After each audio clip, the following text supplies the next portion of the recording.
The ghosting. Oh my goodness, y'all. I got ghosted. Oh, I got ghosted. It was rough. I got blocked on everything. I mean, everything. And it sent me for a whirlwind. I'm like, bro, hold on, brother. What the fluff? And I think the first thing that you have to catch on to as you are possibly in process of rationalizing what's being experienced is you have to be curious and just ask yourself, what are the stories that I'm leaning into? And I think we just have to get to a place where we're willing to get better at holding the tension of saying, yeah, I feel like crap, and I'm taking that into God's presence too. They say they didn't want me. Oh man, bump them anyway. I didn't want them no way. I didn't want them that little skank. I didn't want her no way. She ugly anyway. With your little, you know how women, some women do with your little this and your little that. And then the homies don't even trip. The homies move the same way. Man, she ugly anyway, fool. They just move like that. All of a sudden, the same shawty you was hollering at is now a hoe. Rationalizing rejection can also have an unhealthy part in our lives and keep us from healing, because it keeps us from acknowledging the reality that we're just simply not wanted by somebody. To spend the rest of your life grieving over people who don't want you, I think, is a great disservice to who you are. It's a great disservice to you. And I think a great disservice to the life God is really calling you to live.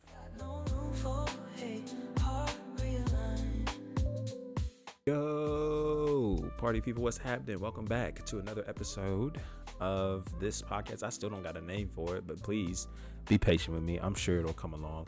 But we're here processing because we got a lot to talk about in rationalizing. Okay, rationalizing. Something that I think is easy for us to do. We do it all the time, believe it or not, whether you do it intentionally, unintentionally, consciously, subconsciously. Like, this is something that we actively do.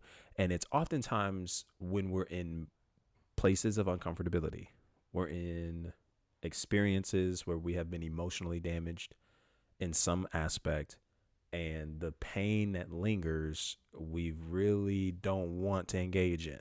And so in rationalizing, just to give you a quick definition of it, is simply wanting to justify one's behaviors or attitude, an attempt to justify one's behaviors or attitude with logical, reasonable, or reasoning things, even if it's not true. Okay, so this is actually where we get the term rationalize, right? So there's rationalize, the whole word, and then rational lies. And it's so easy for us to step into that place because the emotional damage is just that sensitive.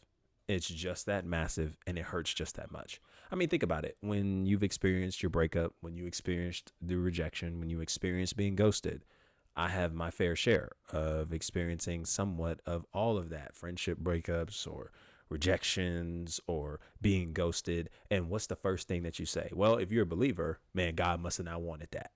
That's not God's will. And so because it's not God's will, shoot, I'm good. And you know what? I'm not even necessarily going to put it past you and say that you are entirely wrong, because that could be possible. But here's something that I would love for you to consider as we just kind of start just dumping and going into this conversation is, where does that conclusion come from? Is it more because you legitimately believe that this was something that God did not want for you? Or is this more of a first consequence reaction to the experience that you just had?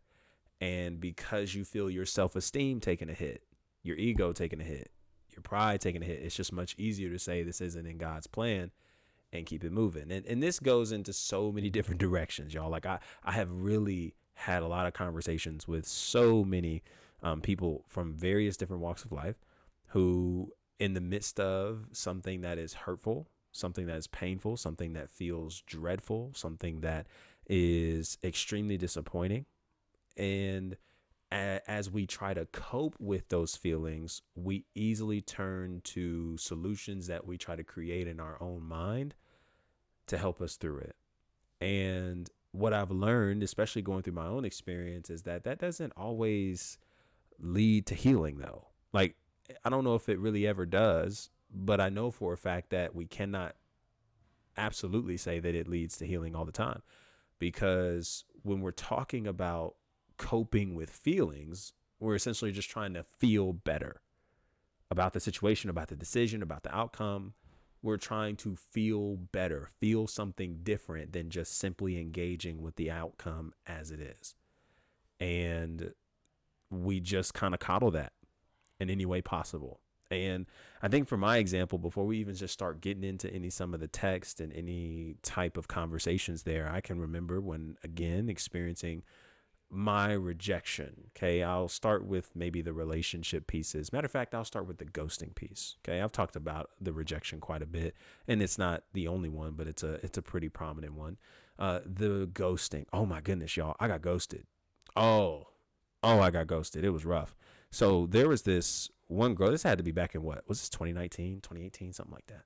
And I had met her on a dating app, I believe, and we connected, and she was cool, man. Like, we were just connecting, what we would say, vibing with one another, comedic humor, just all kinds of stuff, right? And so meeting online, cool girl, and we had some later conversations as we were now at that point, I think maybe friends for, I want to say something to like maybe between 5 to 8 months, something along those lines. And we're sending messages back and forth. It's pretty much a daily affair at this point. And I remember making a comment, and she assumed basically that I had friend zoned her, right? I guess maybe my approach, my conversations. I didn't see that, but I was like, okay, this is interesting. And so just continuing to entertain that, and then trying to see where we could go from there. Things started kind of picking up just a little bit in terms of maybe interest, in terms of consistency, in terms of what could be there. And so I'll never forget, man. So I had just discovered that this girl lived out of state, right? So that was obviously for me at that age, 19, like I ain't got no business doing this. That's like red flag number one for my case, right? Like I shouldn't have even been there. But if we look at it just for what it is, right? Before I even start stepping into rationalizing stuff, right? Like, while I was in that moment, I was just going in, I was like, okay, well, let me try to see what I can make here. So this is actually around Christmas time, and we're having conversations and just trying to see what it looks like. And I remember asking her, because I was thinking about, in my mind, I was like, man, I'm gonna send her an edible arrangement. I don't know why edible arrangement. I guess maybe there was an edible arrangement that was sent to the crib. Maybe moms and pop got one, or pop got one for moms, right? Recently. I believe it was celebrating their anniversary. They did it or something along those lines. And so I was like, oh man, that'd be cool. So I was like, oh man, let me try to, I'm asking what's her favorite fruit, all that kind of stuff. She starts answering, and I'll never forget, y'all. I asked her, I was like, yeah, so like, what's your address? I got a gift I want to send you. Right now, again, this could have been real crazy, real ludicrous, in some aspect, but just to give the context to it, I was like, man, let me get your address so I can send you this gift. I was just going to have the edible arrangement sent. Okay. A little $20 or whatever, $40, whatever. I had a little bit of change. This was all like allowance money at the time. I'm not working, and I can just do that. And when I asked that, not only did I never get a response back, I got blocked on everything. I mean, everything. And it sent me for a whirlwind. I'm like, bro, hold on, brother. What the fluff? I was like, dog, there's no way this just happened. I go on the Snapchat, blocked, grayed out. Number, sent green messages, can't even get to them. I went so far into figuring out if that was really the case, because I just couldn't accept it. Because I really thought that this might turn into something. It seemed like we were kind of going in some kind of direction that way. Man, I went and logged into an older Snapchat I had, added her @name that was still showing up in the other stuff. I went through all this work, y'all. Trust me, I was that attached. I went that deep. I went into another Snapchat account, logged in, added her username. She adds back. And then I sent a message. I was like, did you block me on everything? Blocked again. Because she didn't know who it was, right? And so I'll never forget, man, that thing really bothered me. It did. It bothered me in the moment. It bothered me as it was happening. I remember talking to a friend of mine, and I was like, yo, like, am I crazy? Did she like really block me? Like, what do you do you find it weird if somebody were to like ask you for an address with the intent to send you a gift that you knew for an extended period of time? Like, I was really trying to, get some answers, because I'm like, bro, this don't make sense. Like, I've never experienced something like that. Never heard from the girl to this day. Obviously, I'm in a whole different place, so it's not anything to that extent. But that ghosting cut me deep. And instead of dealing with it, instead of acknowledging how much it hurt me at that time, what I ended up doing was just rationalizing, outside of the constant overthinking, outside of trying to figure out where I went wrong, outside of trying to put the math together and continuously getting error in my calculator. I was just in a place of rationalizing, just trying to ease the feeling of being rejected, being unwanted, being ignored, being left, and also just wrestling with what was presented in that manner as like some cognitive dissonance in my framework of thinking. Like, okay, this is how I've thought of myself to be: a nice guy, cool guy, chill guy, all these different descriptions that I've been given for a lot of my life up to that point by other people. And then now, being that person, nothing changed in my character. It was very much enjoyed, to now, oh yeah, she doesn't want you, so therefore you're not wanted, you're unwanted, not attractive, doing too much, all these different kinds of attributes that I'm just assuming and tying to who I am based on what happened to me. And that's often what rationalizing does. Is there's an event that takes place, and then as a response to the event, it's easy to tie our identity, meaning this is who I now feel I am based on this result. Oh, I didn't get the girl? Dang, I must be ugly. I must not be as dope as I am. I must be the worst person ever. I am not attractive. I'm unworthy of love. All these different things that we start tying to the initial event. And maybe you can experience something similar, or you have experienced something similar. It's not a ghosting, but it's a breakup. And you convinced yourself that due to the breakup that you'll never get married. All your future relationships will end just as this, because you're not worthy of love, and all your identity is tied into the success of relationships, or just simply the fact that that relationship didn't happen the way you wanted it to.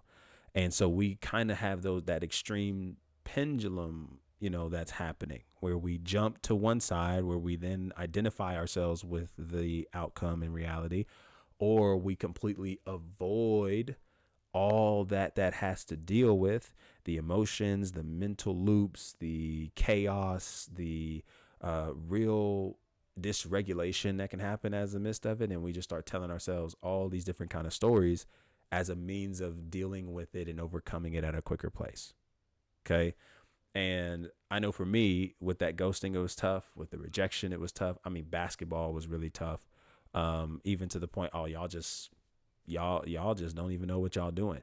And it's crazy, because I think the longer that we have this conversation, what I don't want to do is conflate a lot of what's happening in rationalization, because I do think, even though we can easily come up with a lot of stories to soothe our ego, to soothe our pride, to soothe what has taken a hit due to an outcome that took place that was unexpected, I do think there can come a place in your healing where, when you know who you are and you know all that God has made you to be, it's not so much rationalization anymore as it is just being honest and aware of who you are, of what you see, of what you're experiencing, of perhaps who's rejecting you, of the situation in of itself, and still being able to carry who you are identified as in the eyes of the Father as a means of making it through. Right? Because I do think you do want to cling. Anytime anybody's hurt, you cling to beliefs. You cling to what you hold as foundations, as values in your life. And so that's why when you are moving with no values, it's a struggle. Like, yeah, I don't know how you really survive a lot of the emotional impacts that take place in your life, because that really proves what you believe in. When you experience heartbreak, when you experience loss, that's when faith is tried. That's when what you actually believe in starts to show up. Oftentimes we think it's in the highs and the wins, and That can play a role too, because sometimes it's success that tests you to see if you truly still believe. Are you truly still going to be a disciple? Are you still truly going to follow after Christ and be obedient to him and submit to him? But then there's those other areas, those gray areas, or those maybe more worse areas where we're like, yeah, man, I'm going through a lot, man. And I don't really know.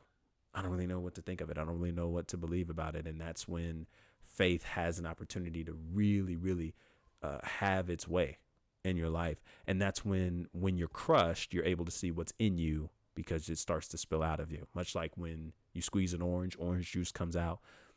Much like when you squeeze, I don't know, another type of fruit, the juices of that fruit spill out. It's the same way with us. When we're squeezed, what's in us starts to fall out of us. What was produced in us starts to fall out of us. And I think that's often when it's exposed. But just getting into deeper aspects of rationalization, there's a few different things that I want you to see that I think can make it even more applicable for your journey as it relates to catching yourself in the moments of experiencing rationalize, if you will.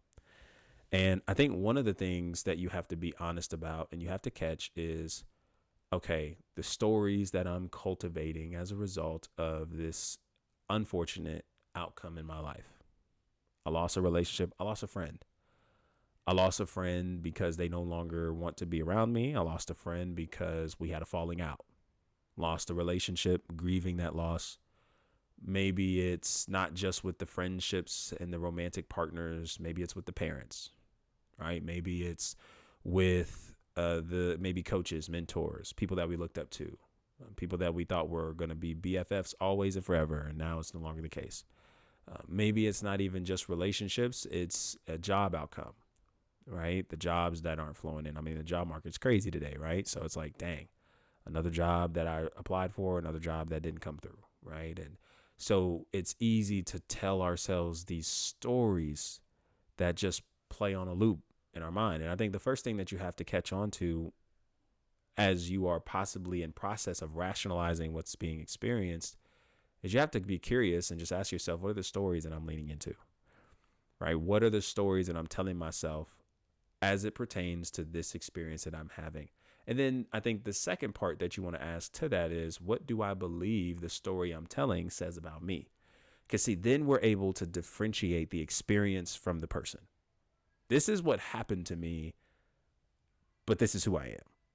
And when we start conflating the two, that's when we find it much more difficult to separate what we do from who we are, right? This is where a lot of the shame comes in, right?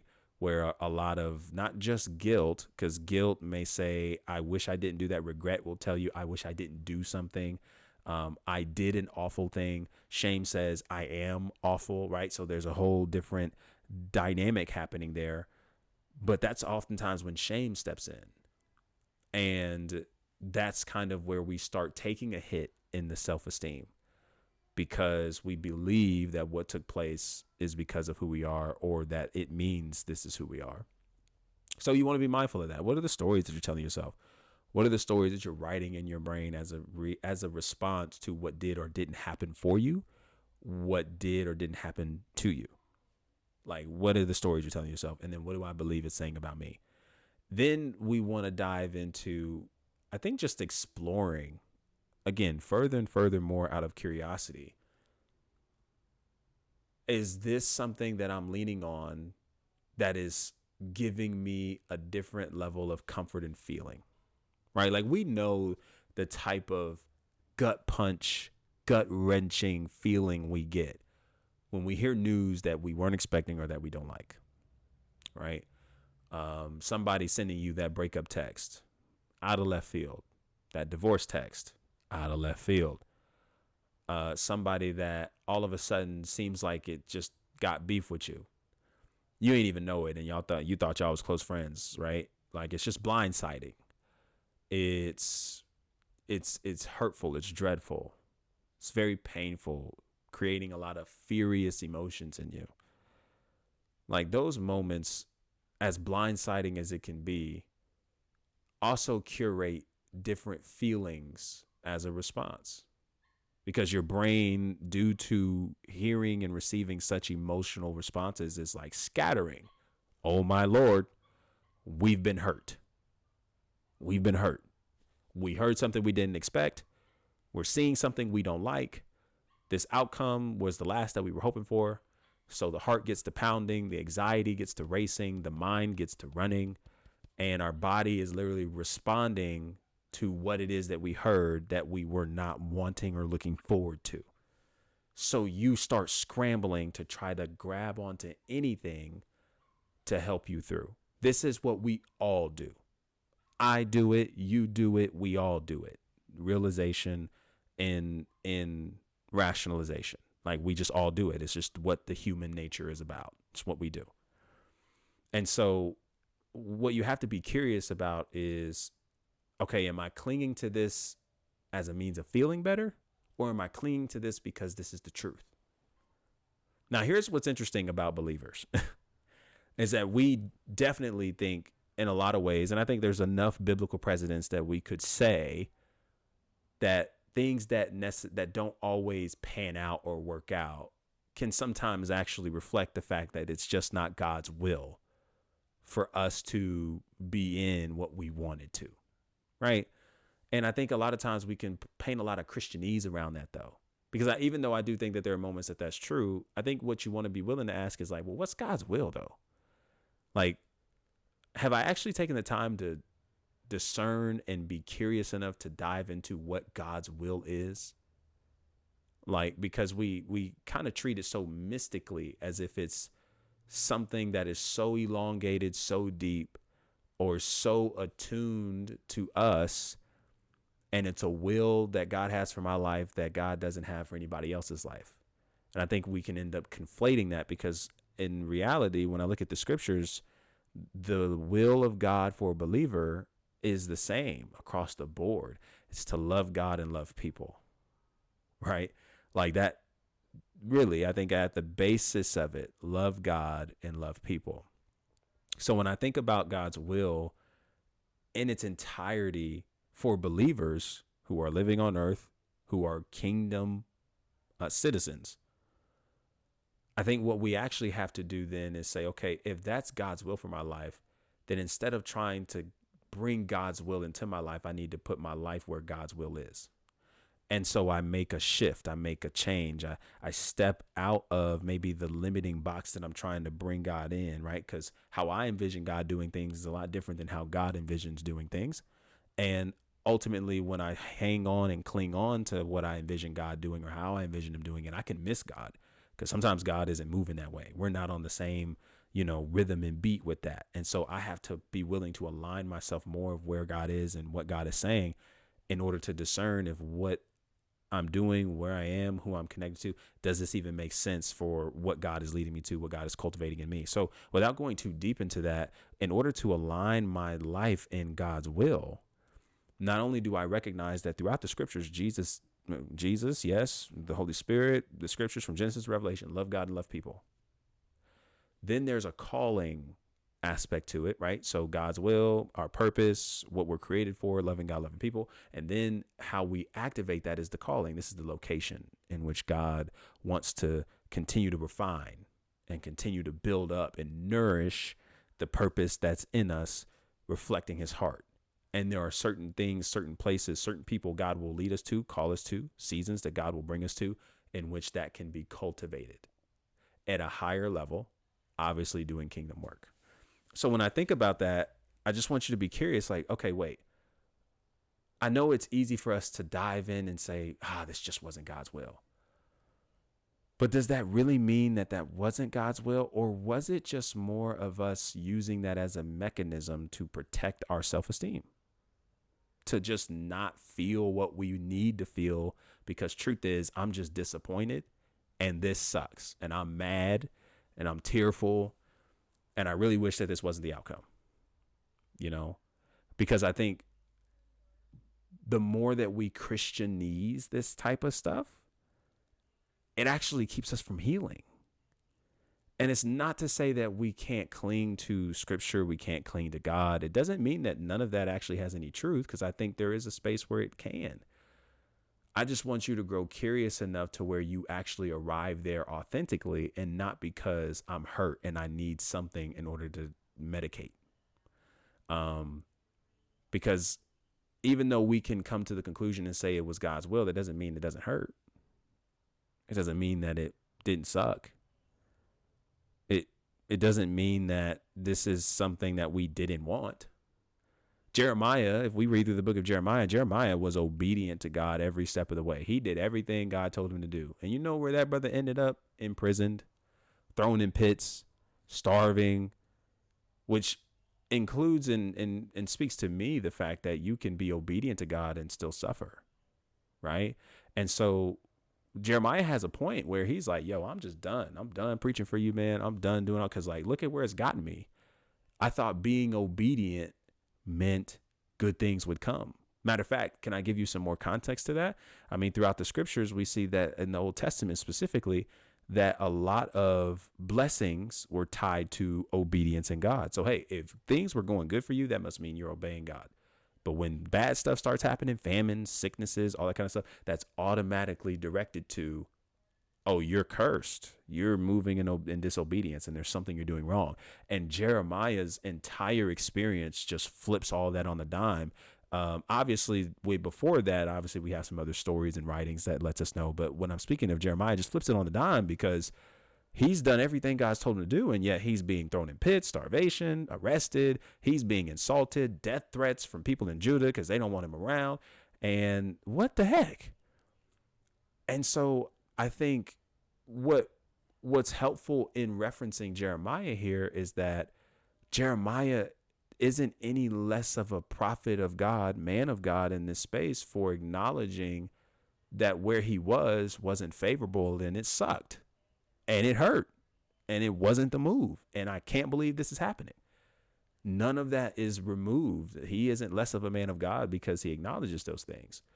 In fact, he gets so close that he's actually like, yo, I'm done. I don't even want to talk no more. But then the scriptures let us know that there's a fire that's shut up in his bones, and he just could not stop talking about the goodness of God. And you know your relationship with God is good when even in the midst of uncertain, unfortunate circumstances, you're still willing to talk about God. You're still willing to sing God's praises. You're still willing to remain close and connected to God, even in the worst circumstances and situations. And I think Jeremiah expresses that because his relationship with God is seen at such deeper levels when we read through his text, because we see that he didn't just stick with him because things were good, or because what he expected to come out of it being good things didn't happen. And so he was like, yeah, I tried that whole God thing. I'm through. Nah, it was legit. And it's proof of legit is when he went through the pits and when he went through those struggles, he still remained connected to God in the midst of it, because that was what he had to cling on to make it through. And I think in a lot of ways we're designed to navigate experiences, emotional disappointments, hurts, pains. I think in a lot of ways we're designed to cling to something. It's just a matter of, or someone rather, it's just a matter of what you're clinging to that makes all the difference.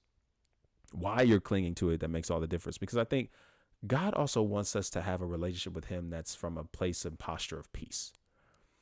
You know, it's not, God, I'm clinging to you because I'm so, like all these different maybe surface emotions that we experience. And it's not to say that we can't come to God in those spaces. Don't misquote me or mishear me there.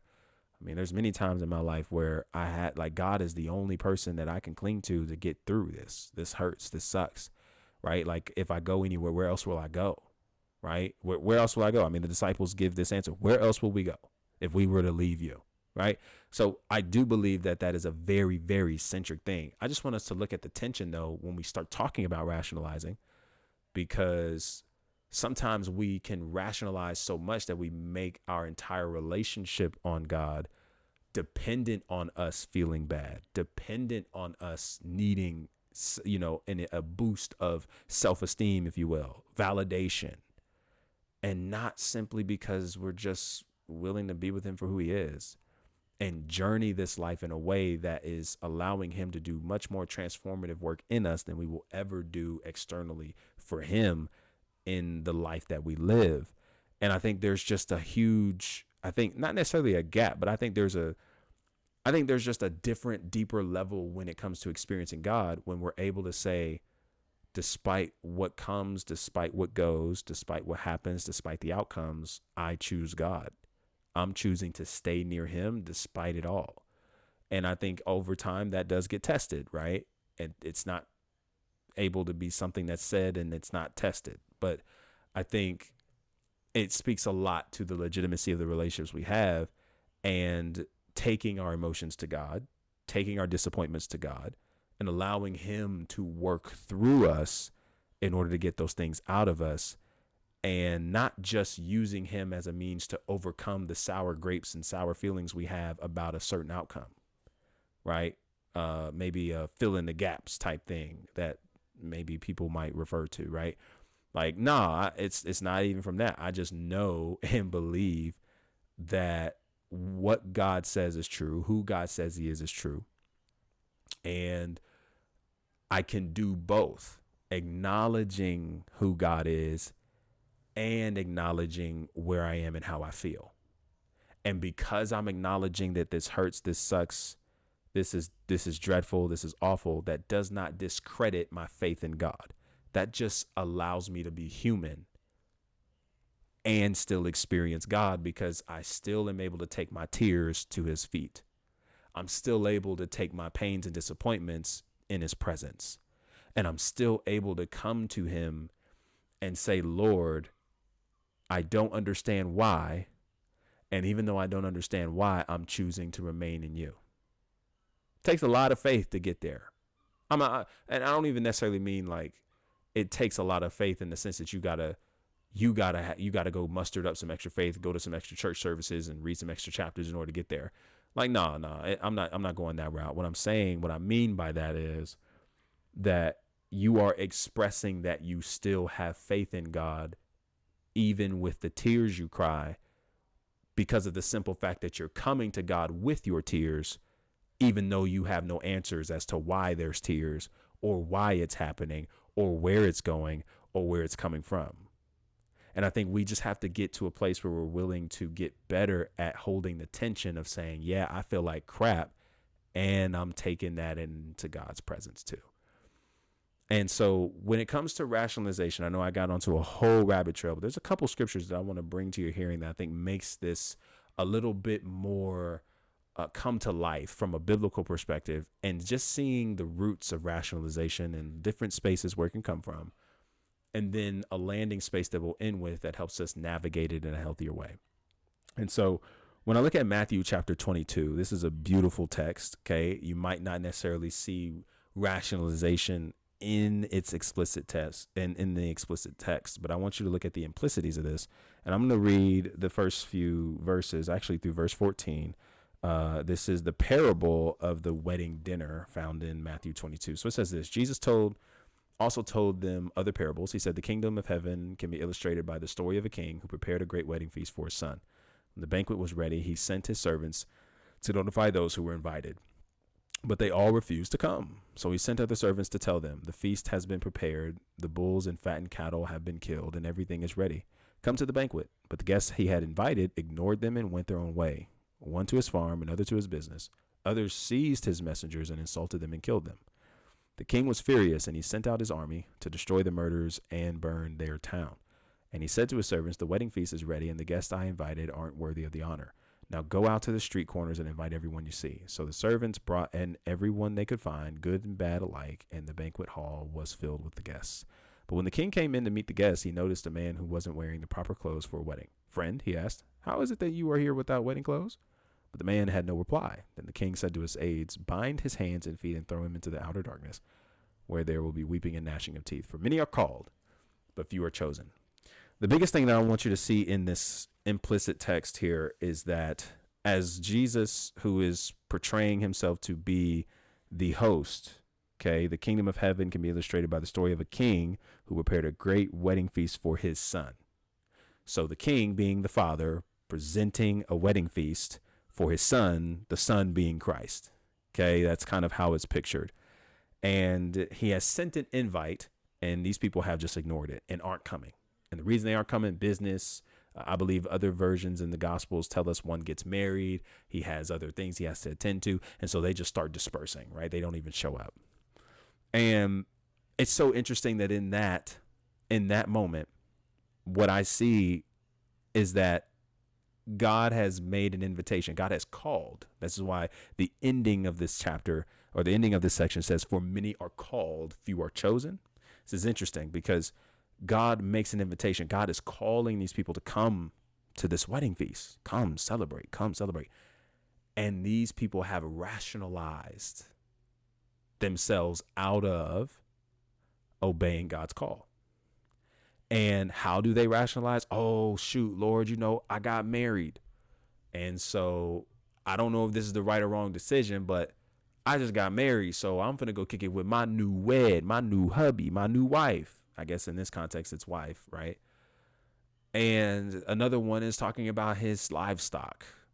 Oh, Lord, I would, but I got all this kind of stuff going on. And isn't it so interesting that sounds a lot like how we think and process when it comes to God inviting us to something that maybe doesn't line up with our vision of our own life?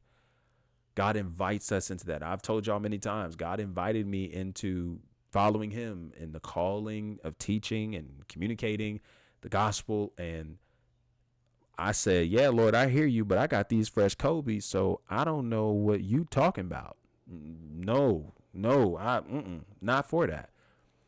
And I had rationalized without even really knowing it and not having the exact language at that time. I was rationalizing a lot. Like, oh man, this kind of money would be so dope for the fam, making it pro, putting all the efforts in, doing my best to get there. Like playing basketball at the pro level has been a dream, like all that kind of stuff. Right. And so, but I was rationalizing. I was allowing myself to tell myself lies in order to simply avoid accepting God's call in my life. And maybe for you, it's can be in a lane where you are convinced that something hasn't happened for you yet. So it just must mean that God doesn't desire for it, that God doesn't desire that for you in your life. Maybe you have rationalized the aspect that God's been inviting you to forgive this person for so long. And yet you continuously show up to God's presence with all these different answers and excuses and justifications for why you aren't doing it. God has invited you to take a leap of faith. God has called you to take a leap of faith, and you have yet to do it because in your mind, out of wisdom, I'm going to wait. Out of wisdom, I'm going to save. Out of wisdom. And it's like, but is it wisdom? Is it wisdom that we're leaning on? Or is it more fear that we're leaning on? Or are we rationalizing because, truth be told, we just feel very uncomfortable being in the unknown? Y'all, I wish I could be telling y'all this from a place of not even knowing what that's like. Like I'm living in it as we speak. The very fact that I'm back on these social media streets and posting and YouTubing and podcasting and all that kind of stuff. Like I have wrestled with it for a while because it was something that I was too afraid to do, got too busy from doing. And I got caught up. Like I got caught up in the sense of just having to surrender that because I knew for a fact that, God was really divinely speaking to me to step back into these spaces through word of knowledge and all these other things that I've experienced just at the top of 2025. And so taking this leap, man, and how easy it is for me. I mean, even to the point, not even just starting here, when I go back further into my story, I mean, when I graduated college in 2023, man, talk to one of my coaches, mentors, brothers, man, oh my Lord. I was ready. I was ready to go get my master's. I was ready to go back to school because it was what I was used to. It was the familiar. School was easy. It has always been easy for me. I know it's not everybody's story. I don't say that to brag, but I'm just saying for me, it was easy. Like I knew what things were. I knew where things were going to be. I knew what it was going to be like. I knew the class setups. I knew when it was letting out. I knew the program. I knew the program was easy. And God was tugging on my heart even then. Nah, fam. Nah, it's because it's too easy. I don't want you there. Because where is there room for me to move in your life and for you to experience me at greater levels that perhaps people before you haven't experienced me? Like, yo, that stuff was scary. Saying yes and crying all over the place, bro. Listening to messages from Social Dallas and Robert Renew is speaking to my situations to the T in these messages. Oh my Lord. I had never seen that line of confirmations in my life up to that point. And I'm in tears streaming this stuff because I'm like, Lord, what is going on? And taking a leap of faith in the place of the unknown with God is oftentimes where we experience God the most. And I know I'm still in those early stages of being in a greater unknown and experiencing him in that. But let me tell you, I have experienced God at so much greater spaces than what I have ever would have if I continued to pursue basketball and ignored his call and put in and sent him the voicemail. If I went back to college for my master's degree, and that's not to say that God may not present that to me at a later stage in life. I hope he doesn't. But if that's what he does, okay. Obedience is the move. But I'm just saying, like, I was on my way. I was on my way, man. And I think what I've learned is I've just experienced him at so many greater levels here than I would have in any of those other spaces that I was clamming for or clinging to because I was too afraid to answer God's call. And I think when I look at this text, what I see is a bunch of people that was invited and called by God who rationalized their way into moving around God's call. And what does Jesus do? How does Jesus explain this? He's like, well, shoot. So I'm gonna go find some people who gonna answer this call. I'm gonna go find some people who are going to answer the invitation.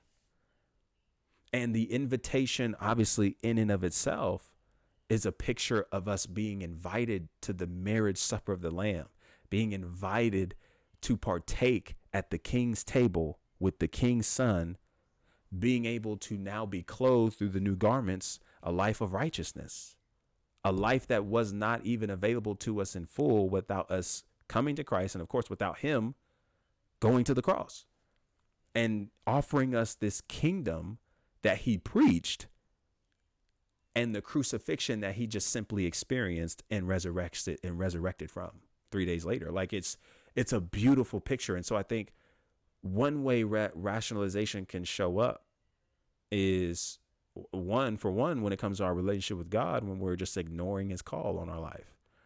We've been on the run. Shout out Jonah. We've talked about that briefly on this channel, right? Like Jonah was running from his life, not for his life, because he just could not really align with the vision God had for his life because it was different from what the vision he ultimately had. Because he wanted to see Nineveh suffer. He wasn't with it. And he knew that by going to God, God's going to have mercy. He wasn't with it. So what did he do? Kicked it to Timbuktu. That's sometimes what we look like. Oftentimes what we look like. Like when we read Jonah, we ought to see ourselves. Because sometimes that's how our behaviors have moved. But my question to you, man, is there a part of you that's rationalizing God's call in your life?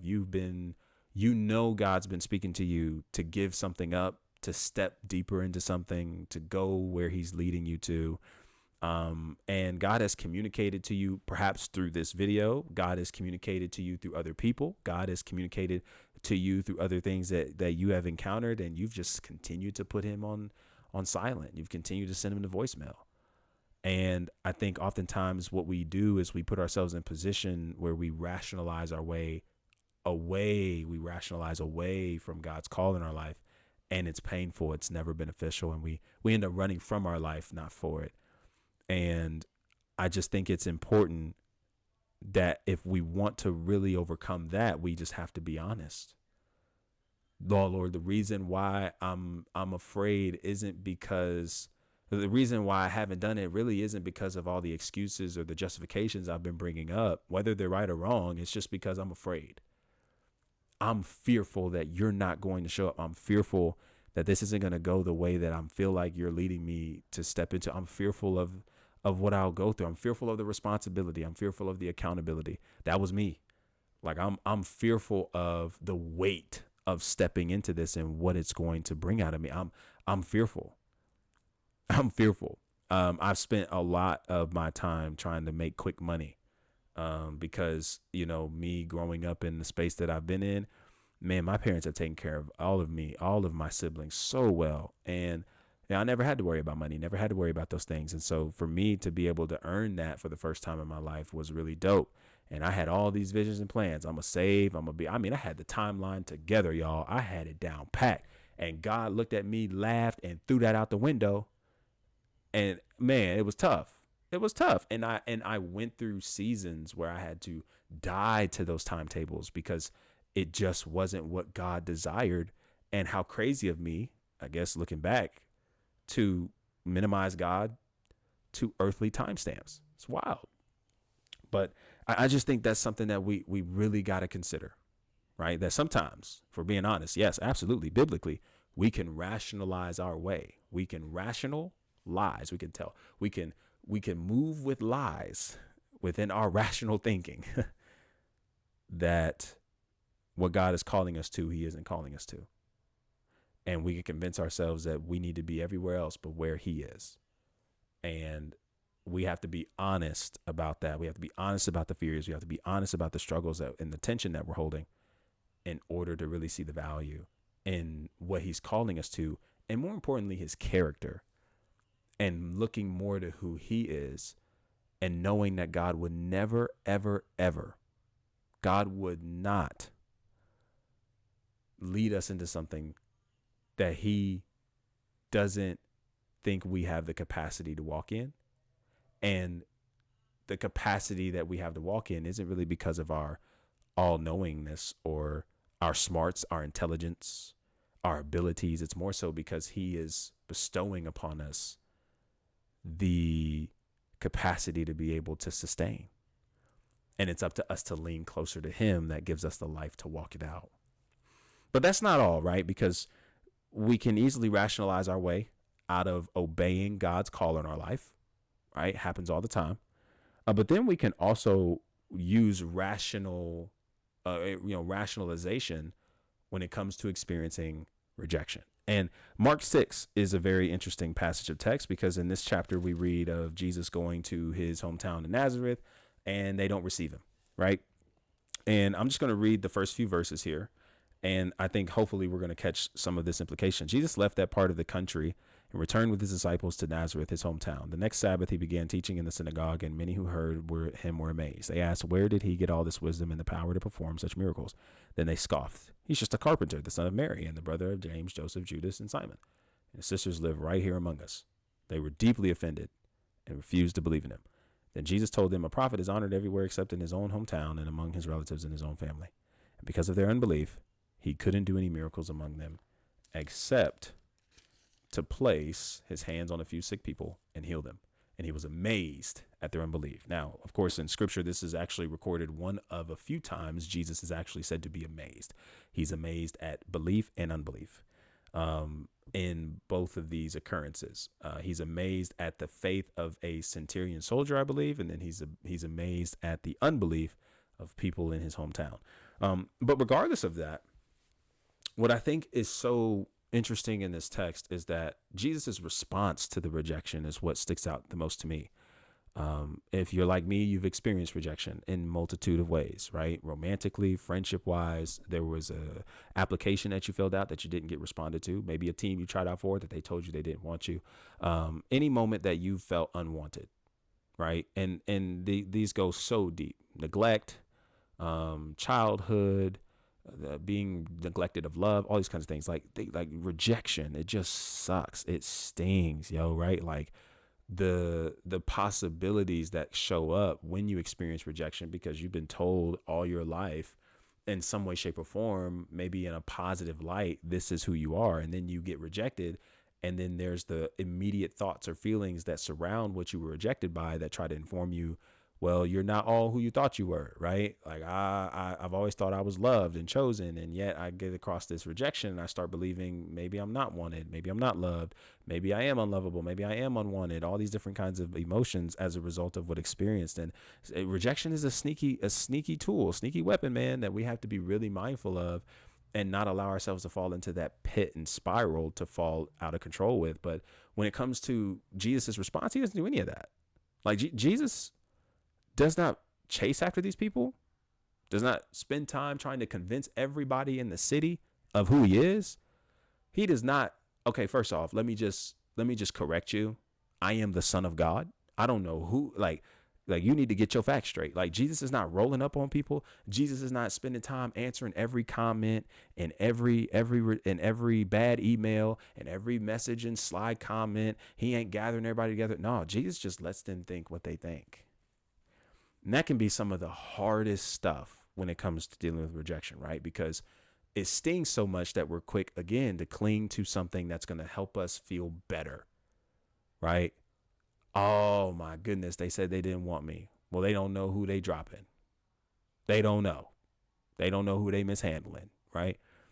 They say they didn't want me. Oh man, bump them anyway. I didn't want them no way. I didn't want them that little skank.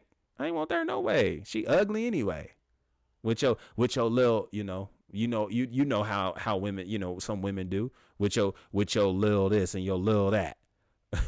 And then the homies don't even trip. The homies move the same way. Man, she ugly anyway, fool. They just move like that. All of a sudden, the same shawty you was hollering at is now a hoe because she didn't want you and she didn't show the same reciprocated energy, right? Like those are all rationalizing responses that are challenging the self-esteem or false sense of self-esteem that you're building. And so your body almost goes into not necessarily a frantic way, maybe depending on how sincere and how deep you may take the rejection, how personal you may take it. But it definitely has a way of causing some scattering to happen. So here's the thing. Jesus doesn't even do any of that. And Jesus has a greater gift than any of us could ever give anybody that we feel rejected from. We thought we had the love. We thought we had it all. We was ready to give it all. They said they didn't want it. We were hurt, blindsided, ghosted, ignored. But Jesus has the gift of eternal life. These people are saying this about him. Now, if anybody has a reason to start gathering people around and convincing them because their literal life is on the line, their eternity is at stake, Jesus, hands down. None of us have that privilege. Jesus does, though, and he doesn't. So what this speaks to me is that rationalizing rejection can also have an unhealthy part in our lives and keep us from healing because it keeps us from acknowledging the reality that we're just simply not wanted by somebody. And I know that stings because maybe in your mind that doesn't necessarily make a whole lot of sense because, well, I mean, we met at the altar. So like, did they ever want me? Like, it's kind of hard to wrap my mind around the fact that we've been married for so long and now we're getting divorced.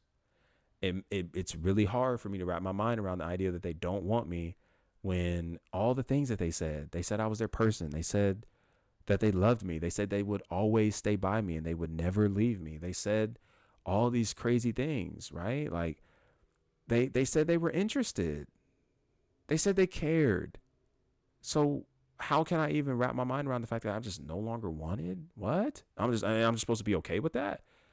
And I feel you, right? Because those thoughts are legit, right?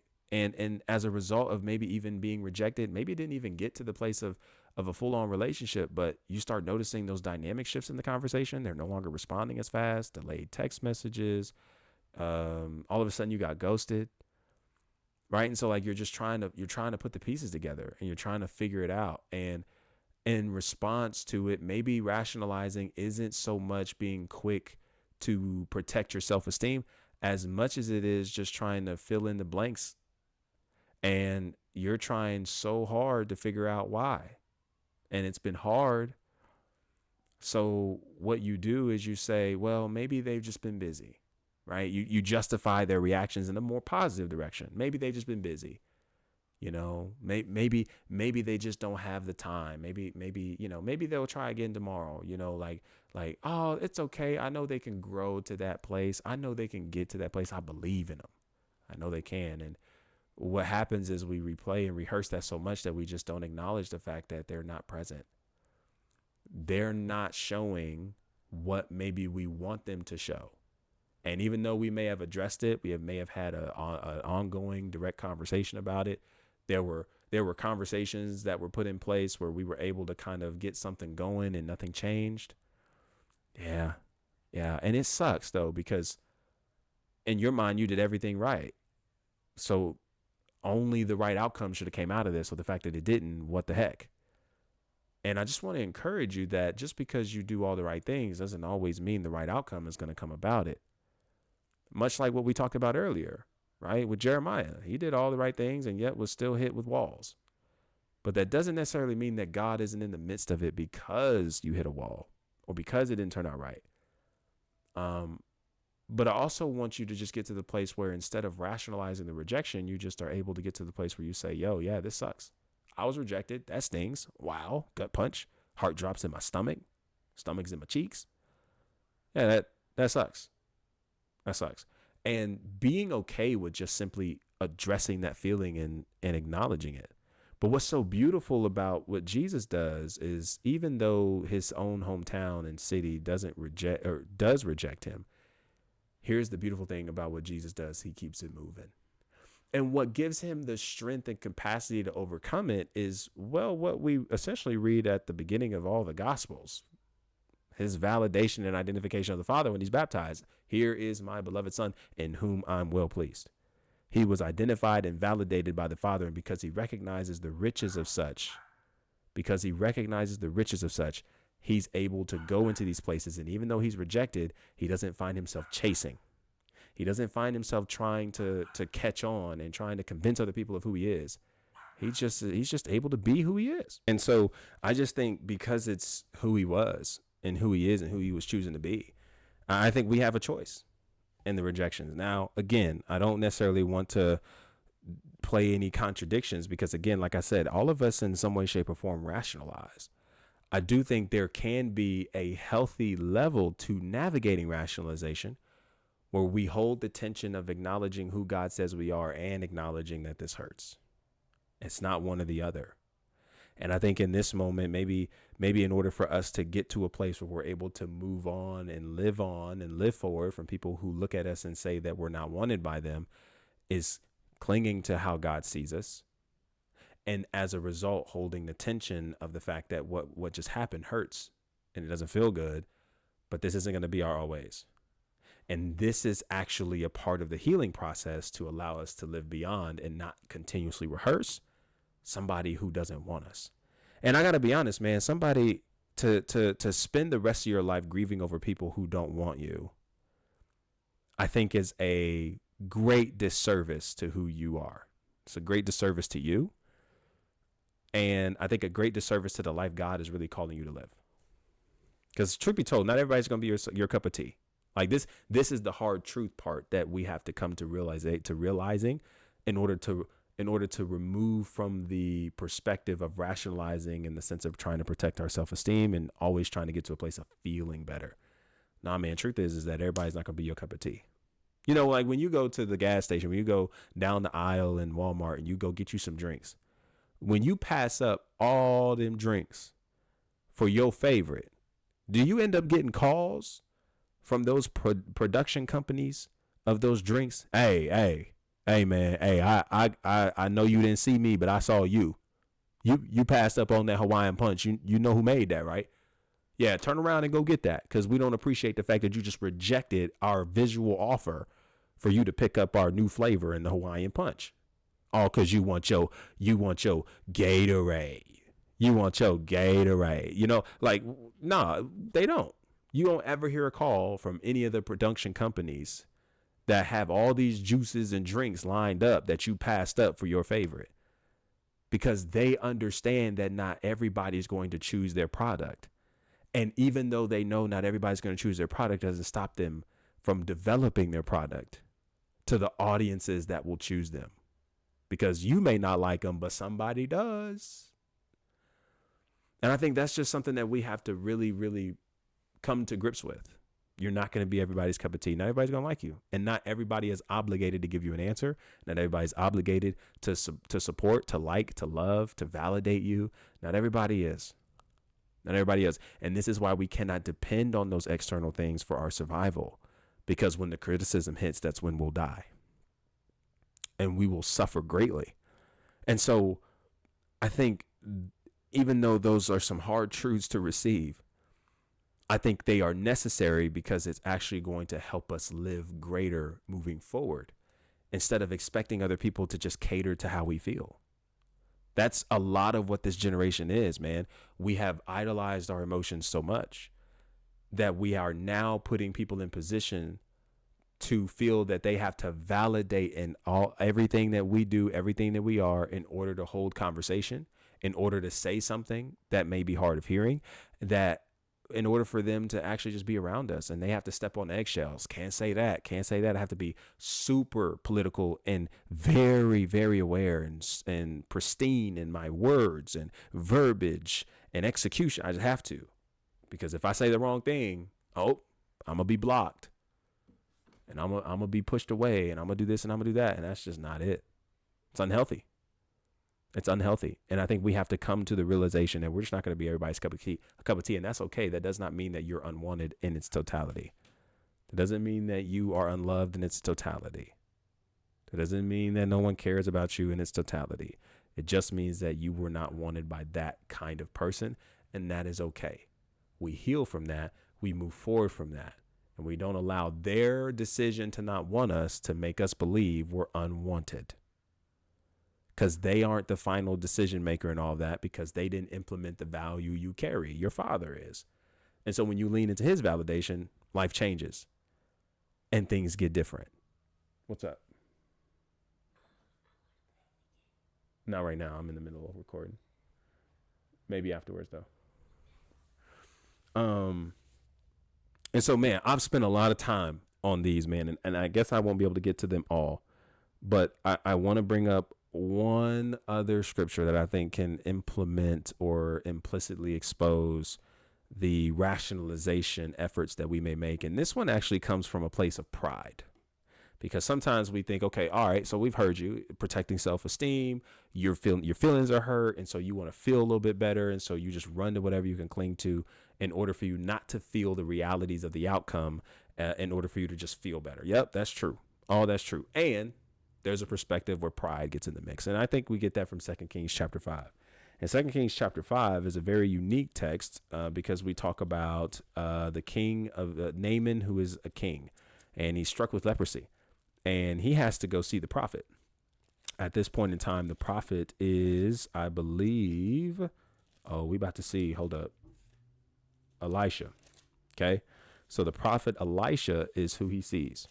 And y'all might get a kick out of this. And I'm just going to read a part of this text just to give you just a little bit more context to it. So again, he has leprosy, and they bring him to the prophet after trying everything else. They've tried so many different resources. It hasn't worked. So now they're going to the prophet. Okay. So this is what happens. Okay. So Naaman, I'm going to start at verse 9. So Naaman went with his horses and chariots and waited at the door of Elisha's house. But Elisha sent a messenger out to him with this message: go and wash yourself 7 times in the Jordan River. Then your skin will be restored and you will be healed of your leprosy. But Naaman became angry and stalked away. I thought he would certainly come out to meet me. He said, I expected him to wave his hand over the leprosy and call on the name of the Lord his God and heal me. Aren't the rivers of Damascus and Abna and in the Pharpar better than any of the rivers of Israel? Why shouldn't I wash in them and be healed?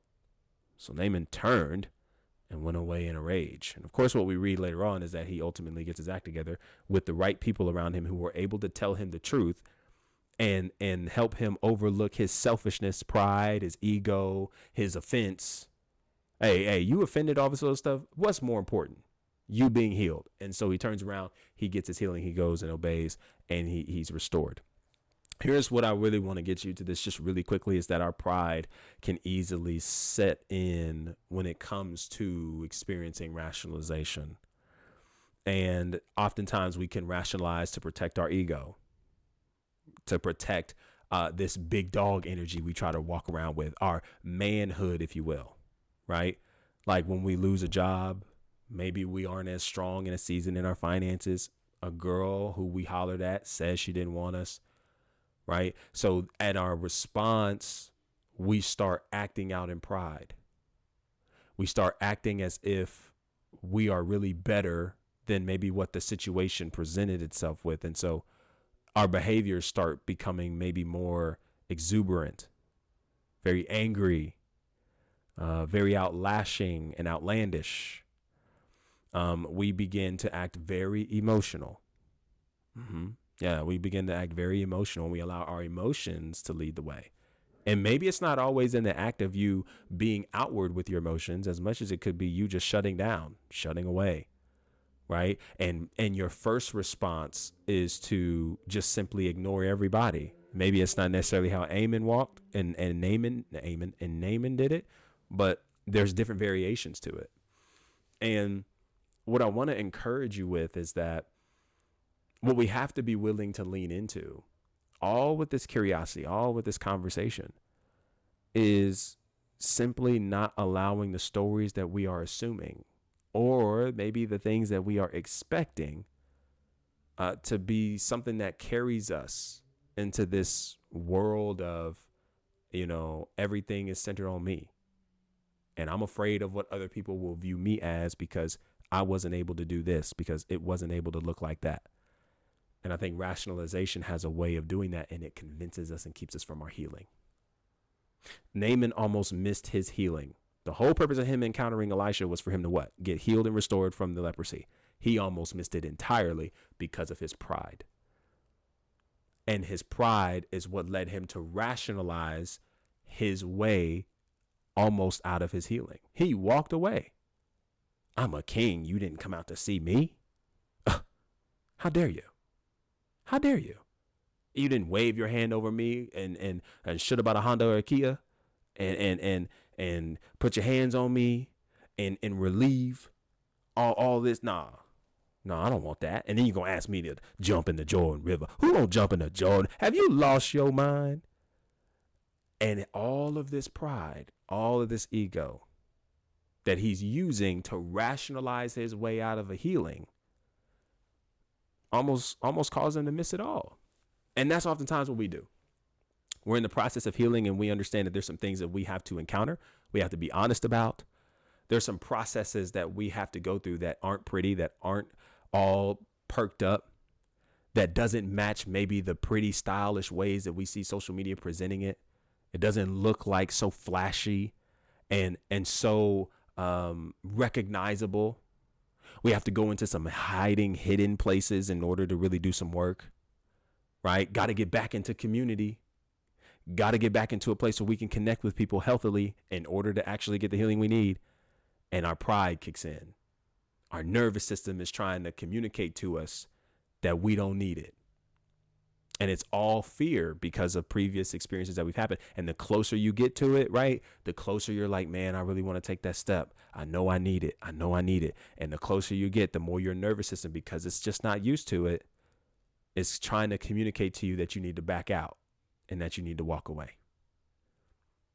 And I think how we navigate through that is just being willing to push through those maybe programmed thoughts that we have in our minds that are trying to convince us that, yeah, no, you shouldn't do this. And we have to be willing to push through and show some resilience in that and recognize that the healing that we're after is greater than the posture we're keeping. The healing that we need and that we are in range of receiving is greater and more necessary than us being seen as some high status, some big dog, some man on the block, seen as a real man. Like, nah, man, I think my real healing is more necessary. So that way I can actually operate in a healthier masculinity and not allow toxic masculinity to keep me from my healing. All these people on these social media platforms that are trying to tell you all the things that you need to do that are actually harming you and not helping you, man, those people need healing too. Don't let them keep you from the healing you need, because they aren't going to invest into it. But you should, because I think that's where the life really is. And you don't want to let pride keep you from that. Pride isn't always as much as you just having a big chest and you always thinking you better than people. It's just all about you. It's all about you. You should have did this for me. You should have been this for me. Me. It's all about me. And I think sometimes those expectations that we have on people on people who don't have the capacity or the tools to show up for you in the way that you expected them to. We can acknowledge that your parents should have been for you what they should have been. We can acknowledge that there are some things you shouldn't have had to go through. Absolutely. But we do not get the privilege when it comes to getting healed to not take responsibility for our own healing by taking it into our own hands and moving forward with it. See, that's what healing alleviates us of. Lack of accountability and responsibility. It alleviates us of being able to play the victim. Because when you choose to heal, you recognize and you acknowledge, okay, now it's my job to do something different. And when you don't, it's on you. See, these are the hard truths that we don't like hearing, that rationalizing, the longer we allow ourselves to step into it, keeps us from acknowledging. And even though we might feel better for a few days, somebody might, this is why, you might feel better for a couple of days. Somebody might say something. You might have a motivational, video that comes across your social medias. And you're like, man, that made me really feel good. That made me feel good about myself, feel better about myself, all those kinds of things as a result of what happened. And it keeps you from being honest about what you did, keeps you from being honest about how you responded, keeps you from being honest about where you are, keeps you from being honest about how you feel, keeps you from being honest about what the actual reality of the situation is in order to move forward, keeps you from acknowledging the reality that, yes, you got ghosted and it hurts. Yes, they said they didn't want you and it hurts, and you were not wanted by them because they did not like you. Like, these are some tough things, y'all, but we have to be willing to embrace it. And I think what gives us the confidence to be able to embrace it greater is trusting in God. This is healthy healing. I'm not telling you that rationalization is going to completely destroy you. What I'm telling you is that what you are using to rationalize your experience and what you're using to cling to it is very, very much important to acknowledge and recognize. Because yes, the deeper you go and you don't acknowledge truth, it can hurt you. We're in a feelings generation. Everybody's praising feelings. Everybody's idolizing feelings. But we got to get to a place where we can actually address some beliefs and receive some truths, because without it, we'll actually hurt ourselves. We won't help ourselves. And maybe that's where you're at. And so I want to give you this last scripture that really helps us at a landing place. And I think it really is going to allow us to get to some places of healing. And that's James chapter 5, verse 16. And I think this is so helpful, because I think just as King Naaman, who almost walked out of his own healing if it wasn't for his counsel, that wasn't minding if he was mad at them, that didn't care if he was mad at them, because they recognized that what he was really wanting was healing and that he needed to stop moving like he's moving. Hey, wake up. This is it. And you need to go. I think some of us need that too in community. And James 5:16 encourages us to confess our faults one to another as brothers and sisters in Christ, for in so there is healing. Absolutely. 1000%. Like, we need to get into community to pray over one another, to actually get into a space where we can be in a safe space and communicate what's on our hearts. Man, I can't tell you how many people I've encountered up to this point who are just extremely grateful in the reaching out of a DM off of a comment, who were like, yo, I'm just appreciative that I can even speak to somebody about this, and somebody who's just listening. So many people are suffering in silence, and you would never know, because their social media platforms look big. Their social media status looks wonderful, and you would never know that they're suffering in silence. And that sometimes people just need somebody to just talk with. I don't even need the advice just yet. I just need to get this out. I just need to get this out, man, because this is what is needed to heal. And this is the space where we can do it confidently. Of course, with people you trust. Of course, with communities that you are learning to do life with. But it's all necessary. It's all necessary. And the last thing you ever want to do is find yourself grieving and doing these things in isolation. I'm going to share this because I think it's relevant. Robert Madu of Social Dallas, phenomenal pastor. I encourage you guys to check it out and check out his page. A lot of his sermons are in my favorites, by the way, that I re-listen to all the time. But he has a message called The Recipe of Regret. And he teaches out of Hebrews, as in during this year, the verse of the year was Hebrews. And it was so interesting that he gave a recipe of regret. And there's 3 things that he shares that I want to share with you that I think is very prevalent to not wanting to rationalize alone. Because one of the easiest places that you can do when you rationalize, it's the efforts of closing off and shutting in. When you start taking distance from people and you start shutting in and removing yourself from people, that's when all those rationalizations get louder. And it's easier to believe because you're just talking to you, as if like you're never wrong, right?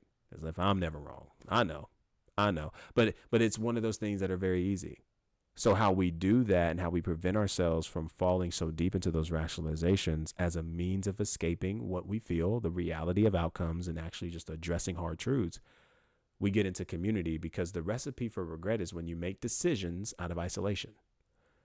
When you make decisions when you're tired and fatigued, and when you make decisions for immediate gratification. When you make decisions in isolation, let's not act like those rationalizations don't turn into decisions. You've convinced yourself that they could not have rejected you because they don't want you. It's got to be because of something else, right? So you believed in your own narrative instead of what they told you. So you made it your business to go and search out Instagram pages, stalk pages.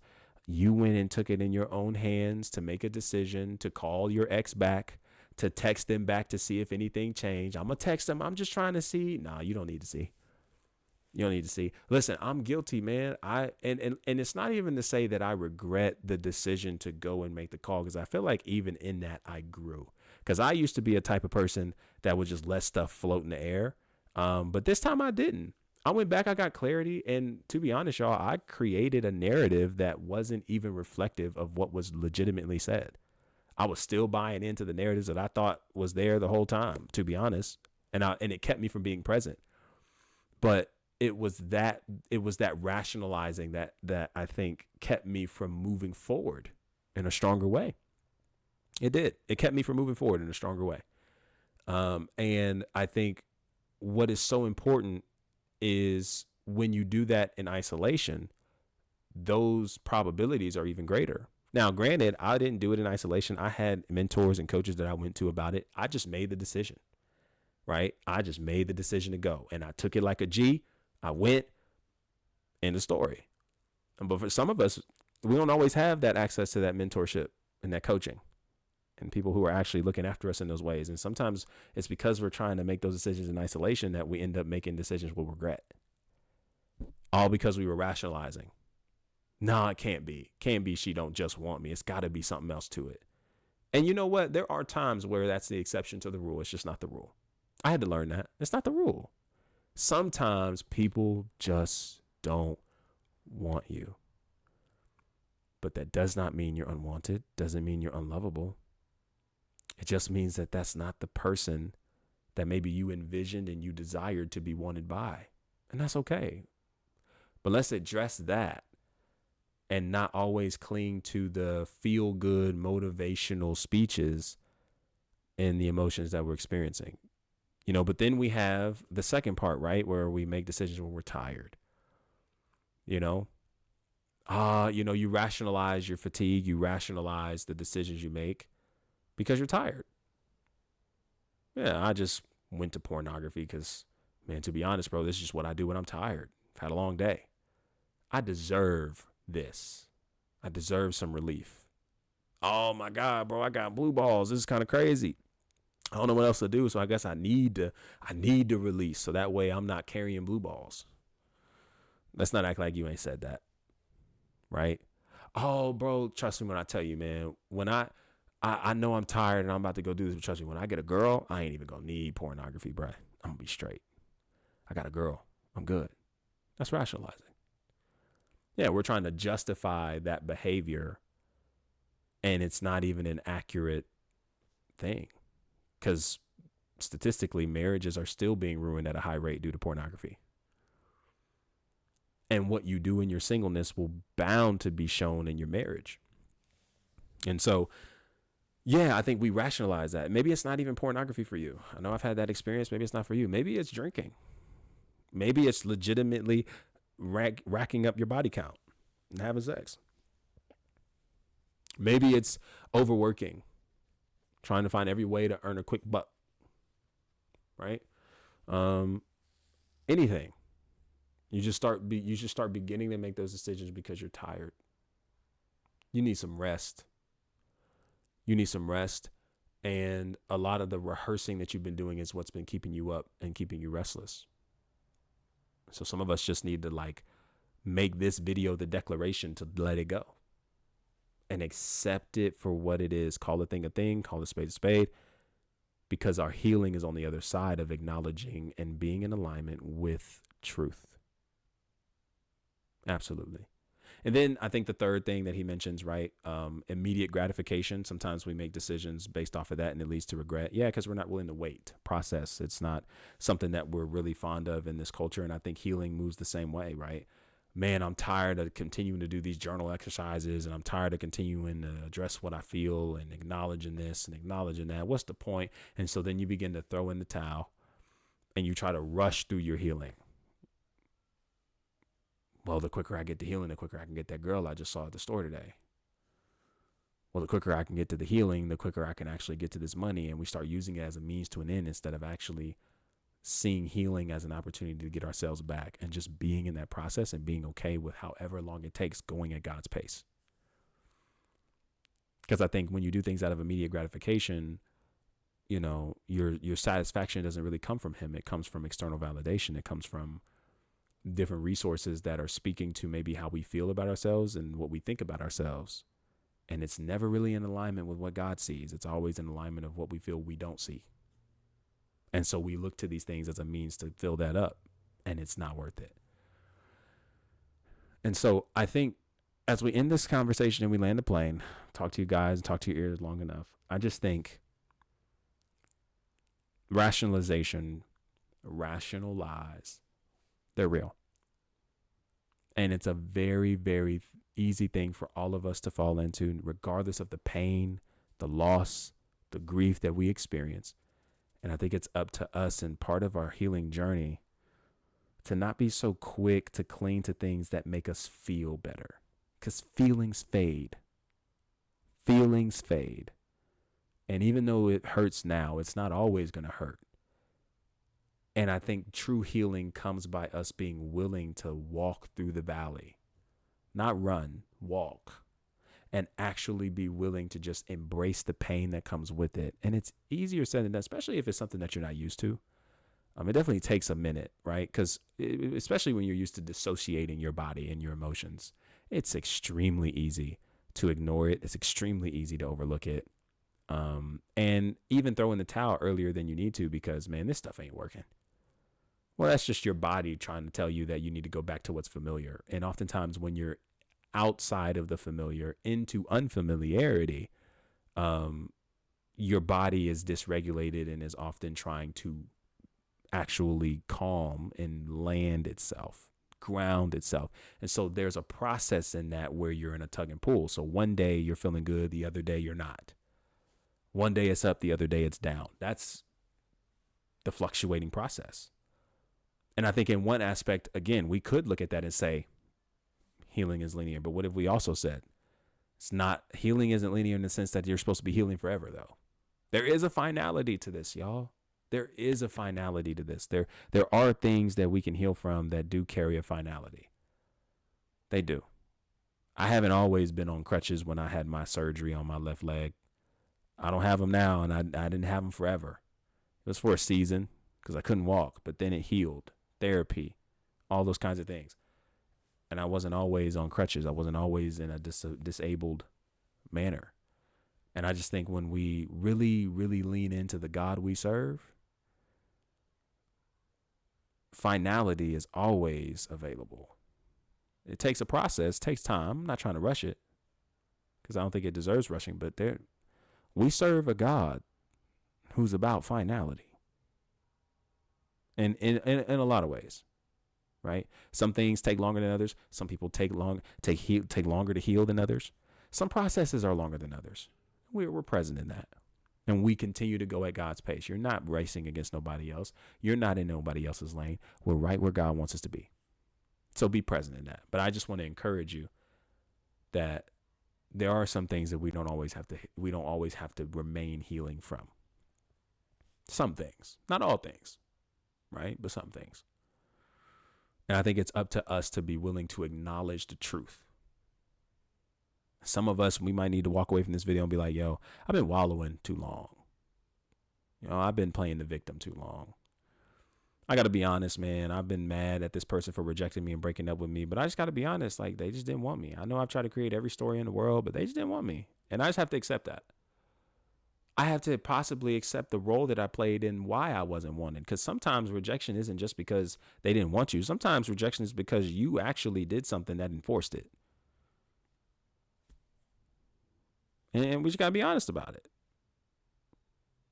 We got to be honest at the fact that even though this may not be something God wants for my life, it doesn't mean that I can't acknowledge that it sucks.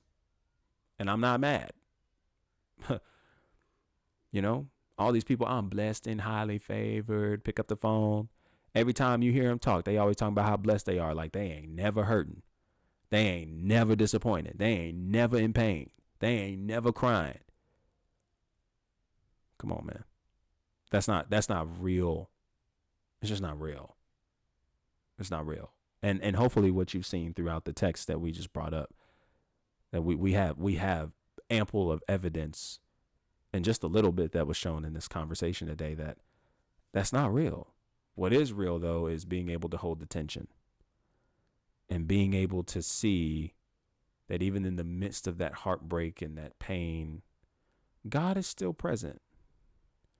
And it's when we're able to acknowledge the hurt and lean on God that we're actually going to be nursed in our healing. The wounds can actually be nursed and not just covered up and ignored, causing ourselves to bleed on other people who didn't hurt us and ruining other relationships along the way. And perhaps even ruining the relationship with ourselves and growing distant in our relationship with God in the process. Okay.